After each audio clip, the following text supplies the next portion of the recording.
उत्तर प्रदेश के एक छोटे से गांव के बाहर एक पुरानी हवेली खड़ी थी। हवेली इतनी पुरानी थी कि उसकी दीवार पर उगी काई, टूटती ईंटें और जंग लगे लोहे के दरवाजे उसकी उम्र की गवाही देते थे। गांव वाले उस हवेली का नाम सुनते ही कांप उठते थे। कहते थे कि वहां रात को किसी औरत के रोने की आवाज आती है। कई लोगों ने उस रोने की आवाज सुनी थी, लेकिन जिसने भी उस आवाज का पीछा किया वह कभी वापस नहीं लौटा। धीरे धीरे वह हवेली गांव की सबसे डरावनी कहानी बन चुकी थी। लेकिन हर कहानी में एक ऐसा इंसान जरूर होता है जो इन बातों पर विश्वास नहीं करता। इस कहानी में वह इंसान था अर्जुन। अर्जुन एक प्रसिद्ध यूट्यूबर था। उसका चैनल भूतिया जगहों और डरावनी कहानियों के लिए मशहूर था। एक दिन उसे इस हवेली के बारे में पता चला। जैसे ही उसने कहानी सुनी, उसकी आंखों में चमक आ गई। उसने सोचा, अगर मैं इस हवेली की सच्चाई दुनिया के सामने लाऊंगा तो मेरी चैनल रातों रात वायरल हो जाएगा। अगले ही दिन वह कैमरा, टॉर्च और रिकॉर्डर का पूरा सामान लेकर गांव पहुंच गया। गांव वालों ने उसे देखकर चेतावनी दी। संपर्श ने उसका हाथ पकड़कर कहा, बेटा, अगर वीडियो बनानी है तो दिन में बना लो, लेकिन रात मत बिताना वहां। अर्जुन हंस पड़ा।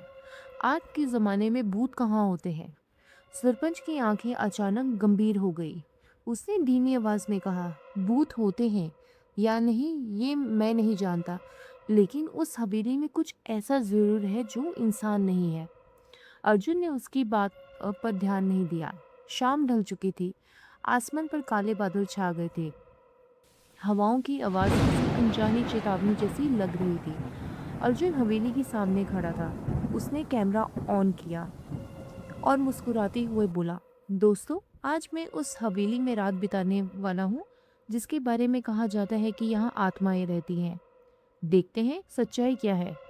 उसने दरवाजे को धक्का दिया। पुराना दरवाजा कराहता हुआ खुल गया। अंदर धूप अंधेरा था। हवा में नमी, सड़न और किसी अजीब सी बदबू का मिश्रण था। ऐसा लग रहा था जैसे वह जगह वर्षों से बंद पड़ी हो। अर्जुन ने टॉर्च जलाई और अंदर कदम रखा। हर कदम पर उसकी आवाज हवेली में गूंज रही थी।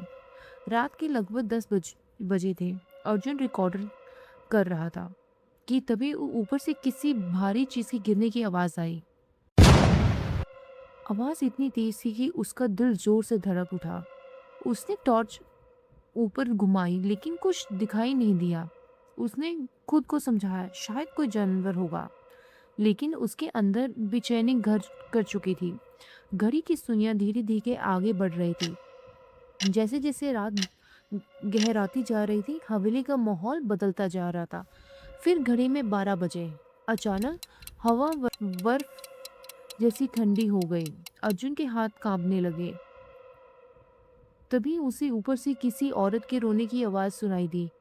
पहले धीमी सिसकियां, फिर दर्द भरी चीखें। आवाज सुनकर अर्जुन के शरीर में सिरहन दौड़ गई। उसने कैमरा उठाया और आवाज के पीछे करता हुआ ऊपर की मंजिल पर पहुंच गया। वहां एक लंबा अंधेरा गलियारा था। गलियारे के आखिरी में एक पुराना लकड़ी का दरवाजा दिखाई दे रहा था। दरवाजे पर लाल रंग के निशान बने थे जो पुराने खून जैसे लग रहे थे। अर्जुन धीरे धीरे उस दरवाजे के पास पहुंचा। उसने दरवाजा खोलने की कोशिश की, लेकिन वह नहीं खुला। अचानक बिना किसी वजह से दरवाजा अपने आप खुल गया। कमरे के अंदर एक बड़ा पुराना आईना रखा था। उसके ऊपर धूल की मिट्टी परत जमी हुई थी। सामने एक टूटी हुई कुर्सी रखी थी। जैसे ही अर्जुन अंदर गया, उसे महसूस हुआ कि कोई उसे घूर रहा है। उसने पूरे कमरे की रिकॉर्डिंग शुरू कर दी। तभी उसकी नजर आईने पर गई। आईने में उसका प्रतिबिंब दिखाई दे रहा था, लेकिन कुछ अजीब था। उसका प्रतिबिंब उसकी हरकतों की नकल नहीं कर रहा था। वह कुछ सेकंड बाद हरकत कर रहा था। अर्जुन को गला सूख गया। उसने हाथ हिलाया। आईने वाला अर्जुन कुछ सेकंड बाद हाथ हिलाने लगा। उसके माथे पर पसीना आ गया। तभी अचानक आईने में एक और चेहरा दिखाई दिया। एक औरत का चेहरा। सफेद आंखें, बिखरे हुए बाल, फटा हुआ चेहरा। वह अर्जुन के ठीक पीछे खड़ी थी। अर्जुन घबराकर पीछे मुड़ा, लेकिन वहां कोई नहीं था। उसने दोबारा आईने की तरफ देखा। औरत अभी भी वहीं खड़ी थी। इस बार उसके चेहरे पर डरावनी मुस्कान थी। अचानक कमरे का तापमान और नीचे गिर गया। अर्जुन घबराकर कमरे से बाहर भागा।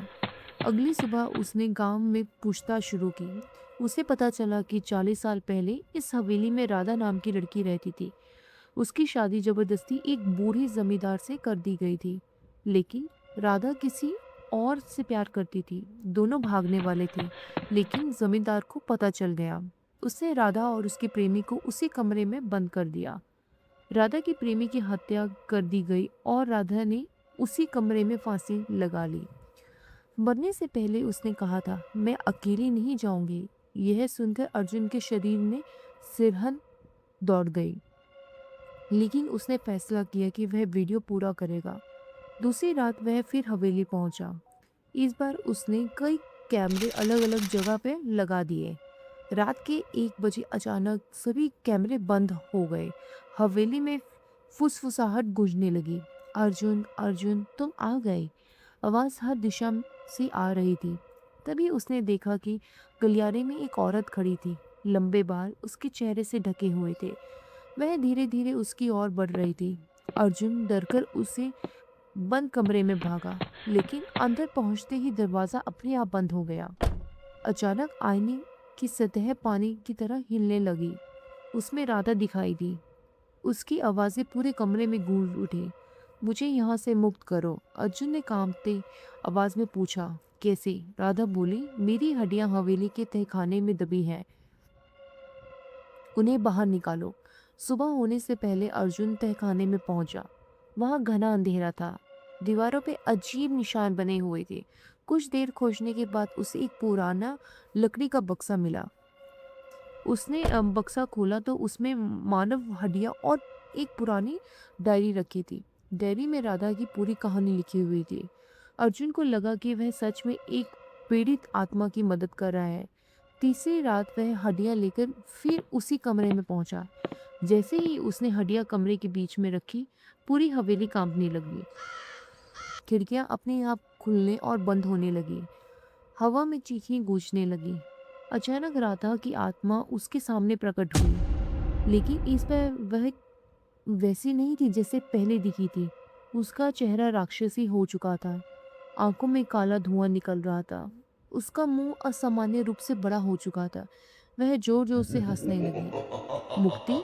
मुझे मुक्ति नहीं चाहिए। उसकी आवाज पूरे कमरे में गूंज उठी।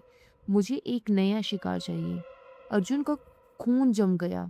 उसे समझ आ गया था कि राधा ने उससे झूठ बोला है। तभी कमरे का आईना जोरदार धमाके से के साथ टूट गया। हजारों काले साए बाहर निकल आए। पूरा कमरा अंधेरे और चीखों से भर गया। वे साए अर्जुन की ओर बढ़ने लगे। अर्जुन भागने की कोशिश करता रहा, लेकिन उसके पैर जैसे जमीन से चिपक गए थे। उसकी चीखें पूरी हवेली में गूंज उठी। अगली सुबह गांव वाले हवेली में पहुंचे। हवेली पूरी तरह शांत थी। अर्जुन कहीं नहीं मिला। ऐसा लग रहा था जैसे वह कभी वहां आया ही नहीं था। लेकिन उसका कैमरा कमरे के बीच पड़ा हुआ था। गांव वालों ने डरते हुए रिकॉर्डिंग चलाई। आखिरी वीडियो देखकर सबके रोंगटे खड़े हो गए। वीडियो में अर्जुन आईने के सामने खड़ा था। उसका चेहरा डर से सफ़ेद पड़ चुका था। फिर धीरे धीरे उसके पीछे राधा दिखाई दी। उसकी सफ़ेद आंखें चमक रही थी। उसके होंठों पर भयानक मुस्कान थी। उसने कमरे की तरफ देखा और फुसफुसाई, अब ये भी हमारा है। अगले ही पल स्क्रीन काली हो गई। कहते हैं कि आज भी अगर कोई उस हवेली में जाकर टूटे हुए आईने के टुकड़ों में देखे तो उसे अपना चेहरा दिखाई नहीं देता। उसे अर्जुन दिखाई देता है, मदद के लिए हाथ बढ़ाते हुए। और उसके पीछे खड़ी होती है राधा, जो आज भी अपने अगले शिकार का इंतजार कर रही है।